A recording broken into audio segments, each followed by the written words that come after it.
मुर्गी के रेट आसमानों से बातें करें, चीनी महंगी होने के बावजूद सारिफिन को दस्तयाब नहीं है, आटे की कीमतें आपको पता है कहाँ तक पहुंची हुई। अगर ग्रोथ रेट बढ़ रहा है तो महंगाई को भी उसी तनासुब से कम होना चाहिए ना, सिंपल सी बात है। आज ये मेरे सामने अखबार पड़ी हुई है और तकरीबन कोई 12 से 15 ऐसी अशाए खुर्दो नोस की चीज़ें जिसमें लहसुन है, टमाटर है, प्याज है और इस तरह की LPG है जिनकी कीमतें सस्ती हुई हैं। अच्छा, थोड़ा सा तवक्कुफ कीजिएगा क्योंकि जो अखबार आपने पढ़ा है वही अखबार मैंने भी पढ़ा है।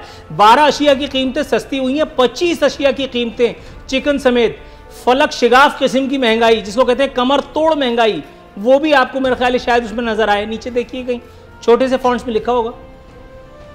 नहीं,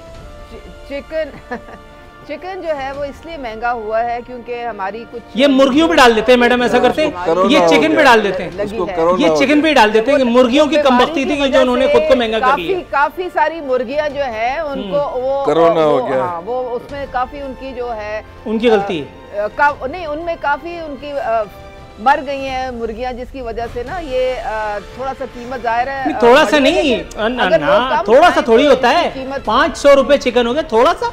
নমস্কার বন্ধুরা, আজকে নতুন একটা ভিডিও রিয়াকশন দেব। আমার একটা বন্ধু পাঠিয়েছে ভিডিওর link that Pakistan media on India and Bangladesh specially the GDP and all. আমি ভিডিওটা এখনো দেখিনি, আপনাদের সাথেই দেখবো and let's see what Pakistan think about India and Bangladesh. Let's watch. नाज़रीन, जीडीपी क्या होती है? इसमें बेहतरी जो मईशत के लिए आखिर कितनी जरूरी होती है?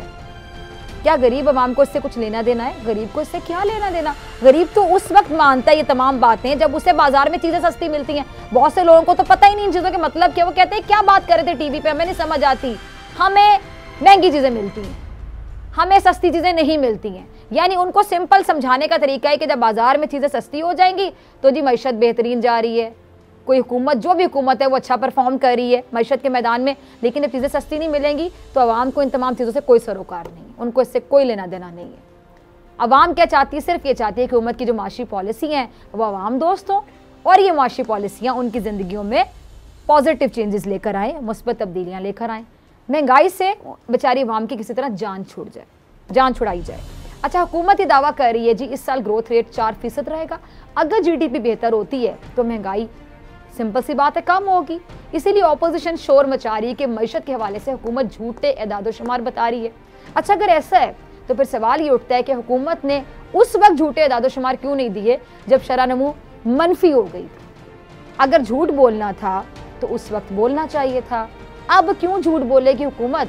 अब तो हुकूमत के पास वक्त कम है। अगर झूठे एदादोशुमार देगी तो हालात में बेहतरी तो नहीं आएगी, महंगाई बढ़ेगी और हुकूमत फंस जाएगी।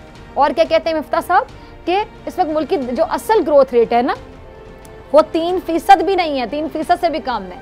जबकि स्टेट बैंक क्या कहता है? स्टेट बैंक के बकौल इस साल पाकिस्तान की जो ग्रोथ रेट है वो तकरीबन 4 भी नहीं 5% तक जाने का इम्कान है। अब जरा सोचें, यानी ऑपोजिशन की कह लें कि हवाइयाँ उड़ना इसीलिए समझ में आ रहा है कि जी ऑपोजिशन के पास महंगाई का मंजन बेचने के अलावा और कुछ था ही नहीं। और जब अब ये मंजन भी दस्तयाब ना हो तो फिर ऑपोजिशन के पल्ले तो कख ना रहेगा, तो फिर तो अभी सर खुजाएंगे, अब तो ये परेशान होंगे, अब तो इनकी हवाइयाँ उड़ेंगी, अब तो इनके होश उड़ेंगे। अब ये क्या करें, कहाँ जाएं? इनके पास एक ही मंजन था, महंगाई मंजन। अब वो मंजन भी दस्तयाब ना हो मार्केट में तो फिर ये क्या बेचेंगे? मुर्गी के रेट आसमानों से बातें करें, चीनी महंगी होने के बावजूद सारिफिन को दस्तयाब नहीं है, आटे की कीमतें आपको पता है कहाँ तक पहुंची हुई। अगर ग्रोथ रेट बढ़ रहा है तो महंगाई को भी उसी तनासुब से कम होना चाहिए ना, सिंपल सी बात है। तब जाके आवाम मानेगी कि जी वाकई महंगाई पर काबू पाया गया। तरीन साहब को सुन रहे थे, फलाह को सुन रहे थे, फलाह ये दावे कर रहा था, आवाम कहेगी कि बिल्कुल सही दावे कर रहे थे। सिंपल सी चीज़ है कि महंगाई कम होगी, इन सब के दावे समझ आएंगे। लेकिन जब महंगाई कम नहीं होगी तो आवाम सर पकड़ के बैठ जाएंगे। आवाम को तो सीधा सा फॉर्मूला आवाम का ये है कि महंगाई कम हो गई, चीज़ें सस्ती मिल रही है मार्केट में, तो जी टीवी पे जो बातें होती बिल्कुल सही थी। ये आवाम की नफ्सियात है जो मैं बता रही हूँ। अच्छा, दूसरे आप नहीं, दूसरा चिकन पे रहेंगे। पहले चिकन का तो बताएं। आपने 12 अशिया की कीमतें तो यूं बता दी कि जैसे आपने समझा कि मैं पढ़ा लिखा नहीं हूं या मैं अखबार नहीं आता मेरे यहाँ। 12 अशिया की कीमतें आप बता रही हैं, 25 को भूल गई आप। और थोड़ा सा कह रही हैं आप चिकन को। भाई 500 रुपए, बकरे का गोश्त 1400 रुपए हो गया है। कहाँ हैं आप? देखें, एक हफ्ते में 25 में तो इजाफा हुआ मुझे है, तो सब याद है ना। आप ऊपर देख के बात कीजिए ना, आप पढ़ के उसका भी कोई लिहाज किया करे ना। आप देखिए, आप जब कोई चीज सस्ती होती है उसका तो आप जिक्र करते नहीं है, सिर्फ जब महंगी होती है तभी उसका जिक्र करते हैं। ये क्या बात है भला? पेट्रोल की प्राइस जो है वो भी नहीं बढ़ाई, ठीक है। बिजली अच्छा, की मतलब भी अभी नहीं अच्छा, बढ़ाई। एक बात बताएं, मतलब इंसान को जो सबसे बड़ा आर्जा लाक है वो इस वक्त महंगाई का ही है ना।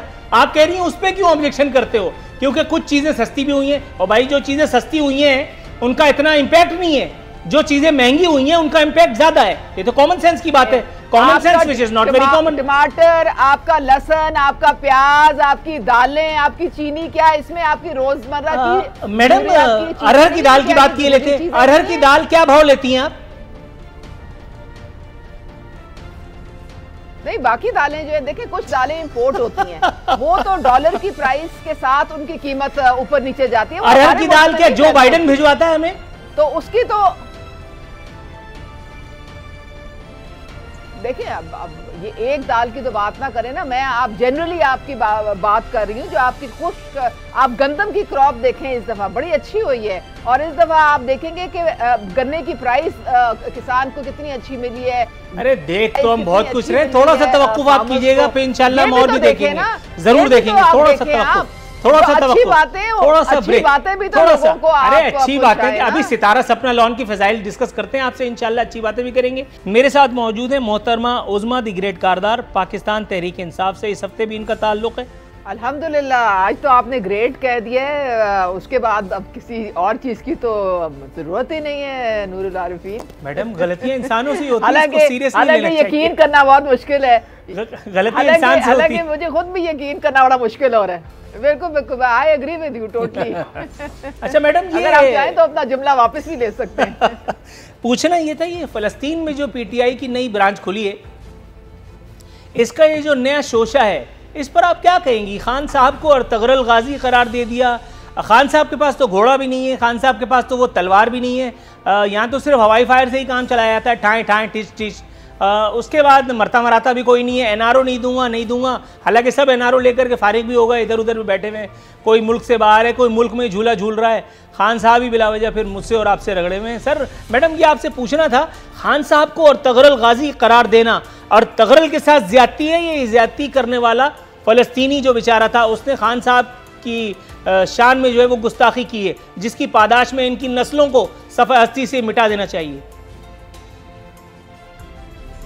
देखें, आपको पता है कि पूरे मुस्लिम उम्मा जो थी वो, उनका दिल हमारे गमगीन थे जिस तरीके से बर्बरियत इजराइली कर रहे थे निहत्ते मासूम फ़लस्तीनियों पे। अब हर मेरे ख्याल में जो मुसलमान है उसके दिल में गम है। अब मेरे ख्याल में जिस बात की रो में बह के तो ये एक दूसरे से मुआवजा करना शुरू कर देते हैं, हालांकि इसकी ज़रूरत नहीं है। पूरी दुनिया ने देखा है कि OIC को भी मुतहर्रिक करने में सबसे ज़्यादा दो ममालिक का रोल है, वो नंबर 1 पाकिस्तान का और नंबर 2 जो है वो टर्की का है। तो दोनों ममालिक के जो सरबराहान हैं, इनके जो वज़राए ख़ारजा हैं, जिस तरीके से वर्चुअल OIC की मीटिंग बुलवाई गई, फिर उसमें जॉइंट रेजोल्यूशन आया, फिर किस तरीके से ये सारे वज़राए ख़ारजा यूनाइटेड मैडम, मैं आपकी सारी बातें समझ गया हूँ, लेकिन मैं अपनी आदत से मजबूर हूँ। ये मुझे बताइए, एक तकरीर की अक़वाम मुत्तहिदा में भारत मुखालिफ, उसके ऊपर इतना खुशामद का तूफ़ान आया कि बाकायदा खान साहब को अमन के नोबेल इनाम के लिए नामज़द करवाने की करारदाद असम्बली में पेश कर दी गई। एक फ़लस्तीनियों पर यह बात आई है और फ़लस्तीनियों के लिए आपने एक आध मरियल किस्म की तकारीर करके अपने तौर पर मुस्लिम उम्मा का दिल जीत लिया, हालांकि मुस्लिम उम्मा को कतई परवाह नहीं है आप लोगों की, माजरत के साथ। ভিডিওটা দেখলেন, সত্যি হাস্যকর, হাসি পেলাম আমার ভিডিওটা দেখে, যে পাকিস্তানে মাংস মানে গোস্ত, এই গোস্ত এর দাম প্রায় 1400 টাকা, যেখানে ইন্ডিয়ায় 600, আই হোপ বাংলাদেশেও আশা করি 550-600 টাকা। অনেকটাই ডিফারেন্স, মানে যে ডালের দাম এত বেশি। মানে পাকিস্তানকে আপনারা জানেন যে IMF গ্রে লিস্টে এনেছে। গ্রে লিস্ট মানে খুবই বাজে, মানে কোনো কোম্পানি, বাইরের কোম্পানি, বিদেশের কোম্পানি যদি ইনভেস্ট করতে যায় পাকিস্তানে, তো তারা ভাববে যে আমি যাবো কিনা। IMF এর 3টে লিস্ট আছে, গ্রে, ব্ল্যাক অ্যান্ড গ্রিন। তো Bangladesh and India they are green, they are all okay, but Pakistan is in grey list. আর নাইজেরিয়া গ্রে লিস্টে আছে। মানে এরকম যাদের, যে দেশ অর্থনীতিতে পিছিয়ে, যে দেশের ইন্ডাস্ট্রি করার ক্ষমতা নেই, অনেক ইস্যুজ আছে, সেই দেশকে গ্রে লিস্ট করে আইএমএফ। সেই দেশকে কেউ লোন দিতে চায় না, ওয়ার্ল্ড ব্যাংক লোন দিতে চায় না। তো আইএমএফ এর পাকিস্তান এখন গ্রে লিস্টে আছে। সেই দিক থেকে দেখতে গেলে যে পাকিস্তানের কি সিচুয়েশন আমরা সবাই জানি, বিকজ পাকিস্তানে কোনো ইনভেস্টমেন্ট নেই। পাকিস্তান সব কিছু ম্যাক্সিমামটাই ইম্পোর্ট করে, যেমন সবজি ম্যাক্সিমামটাই যায় এই দিক থেকে। এখন যদিও বন্ধ আছে, ইন্ডিয়া থেকে যেতে পারে না, তারা আফগানিস্তান থেকে নেয় বা ইরান থেকে নেয়। যেটা থ্রু মানে ইমরান খান যেটা করেছেন সেটা হলো যে ইন্ডিয়ার খাবার বন্ধ করেছেন, মানে ইন্ডিয়া থেকে কোনো গ্রসারিজ যাবে না, চাল যাবে না, ডাল যাবে না, সবজি অনিয়ন যাবে না, কিছু যাবে না। তো ইন্ডিয়া কি করে, ইন্ডিয়া থ্রু চাবাহার পোর্টটা ইরানে যায়, ইরান থেকে আবার পাকিস্তান ওই জিনিসই ইন্ডিয়া জিনিসই কেনে বেশি দাম দিয়ে। এটা কি নিয়ম আমি জানি না। এটা পাকিস্তানের যারা আসল নর্মাল লোক তাদের তো কষ্ট। সেই জিনিস যদি এরা ইন্ডিয়া থেকে নিতে পারতো, কম দামে পেতো, তাহলে জিনিসটা এত ঘুরে যেত না। মানে এখান থেকে গুজরাট যাবে, গুজরাট থেকে চাবার পোর্টে যাবে, চাবার পোর্ট হয়ে আফগানিস্তান হয়ে ইরানে যাবে, ইরান বা ইরাকে যাবে, ওখান থেকে আবার পাকিস্তানটাকে ইম্পোর্ট করবে। মানে কতগুলো ট্যাক্স ছিল দেখুন, ইন্ডিয়াতে একটা ট্যাক্স দিল, এটা আবার ইরানে একটা ট্যাক্স দিল, তারপর আবার ট্রান্সপোর্ট ট্যাক্স অতটা দিয়ে সেই জিনিসটা বিক্রি হচ্ছে পাকিস্তানের। তো জেনারেলি দাম তো বেশি হবেই। ওদের পলিসিকে চেঞ্জ করা দরকার, because knowing the situation, corona, এখন মানুষের কাছে পয়সা নেই কেনার। তো যাই হোক, পাকিস্তান নিয়ে বলতে গেলে কথা শেষ হবে না। আমি অনেক ভিডিও করলাম যে বাংলাদেশের গ্রোথের ব্যাপারে, about GDP in this situation, how they have improve their situation. এত ভালো জিডিপি কিভাবে তারা করলো, এটা সত্যি অস্বাভাবিক। I think some policy they have made, some good people are there in the policy maker section, তারা একটা ভাবছেন, তারা দেশকে আগে নিয়ে যাচ্ছে। আমি জানি বাংলাদেশে কিছু সেকশন ভীষণ প্রভার্টি, বিলো প্রভার্টি লেভেলে থাকে, বাট যারা মেন মানে যারা পলিসি মেকার, তাদের তো একটা দেখছে যে source of income, specially the women power, যারা ঘরে ইনকাম আনছে, সেটা একটা ভীষণ প্লাস পয়েন্ট। যেটাই বারবার বলছিল যে বাংলাদেশে দেখুন তেলের দাম কম, ডালের দাম কম, মাংস কথা ছেড়েই দিলাম, ওটা হাসির কথা ছিল, ওখানে বললো বলে আনলাম। তো এগুলো মেন জিনিস আমাদের রোজগার দরকার, সেগুলো যদি কম জিনিস হয়, মানুষের কাছে ইনকাম থাকে, তাহলে একটা ব্যালেন্স তৈরি হয়, সেটা আজকে বাংলাদেশে আছে। তো যাই হোক, ভিডিওটা কেমন লাগলো জানাবেন।